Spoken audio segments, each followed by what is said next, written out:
Well, world, it is Monday, December 26, 2022, and looking out the window at Defiance, it's kind of an overcast day. Right now it's temperature in the teens, and I think it's going to get into like the mid-20s, so heat wave compared to what it has been. The devotion for today is entitled, In Case You're Crying on a Twin Bed at Your Parents' House at Any Point Today, written by Vince Amlin, and Vince bases the devotion upon Colossians chapter 3, verse 12 through 14, New Revised Standard Version.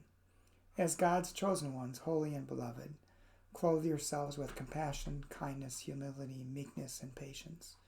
Bear with one another, and if anyone has a complaint against another, forgive each other. Above all, clothe yourselves with love, which binds everything together in perfect harmony. And then Vince writes, Whoever chose this reading for the day after Christmas must have known. You don't just accidentally pick a scripture that says, bear with one another for the number one day when such advice is needed. When the kids have nothing left to unwrap and turn to other forms of destruction. When siblings slip back into roles they thought they had given up long decades ago. When the loaded comments you overlooked yesterday to keep things merry start to wear on you. When uncles turn to politics, when cousins get religious. Colossians reads like the pep talk you deliver in a whisper after you roll off of the mostly deflated air mattress. Let's rise to the occasion, clothe ourselves with love, and we'll leave after lunch. Whoever chose it must have known, and God knows it too. That's what it means to worship a God who became human. They know it, they get it, they've been there, they are there. With you right now on the air mattress, trying to remember what your therapist said, white-knuckling your sobriety, crying in your childhood bedroom. God knows. So, holy and beloved ones, when you've blown your nose and your eyes aren't so puffy, go join the Monopoly game that has not yet become a fight. Bear with one another, forgive each other, clothe yourselves with love, and leave after lunch. And the prayer.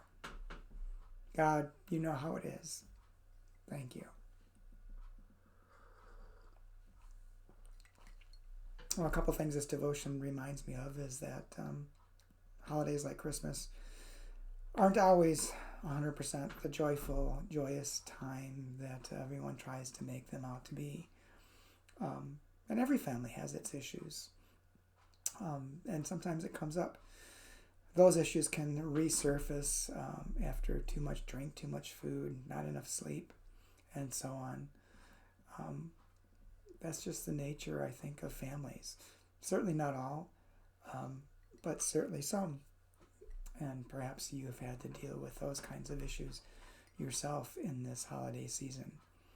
And the other part the devotion reminds me of is that if you truly believe that God became incarnate in Jesus Christ, God experienced firsthand what it is to be human, because Jesus certainly felt all the emotions and went through a lot of the stresses that we all go through, even to the point of being executed on the cross.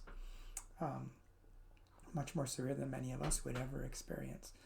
And yes, you could say, hey, God knows all things, but to physically experience that pain and rejection that humans can often experience, as well as the joy and the love and the care. God knows what you're going through, and God cares and loves you.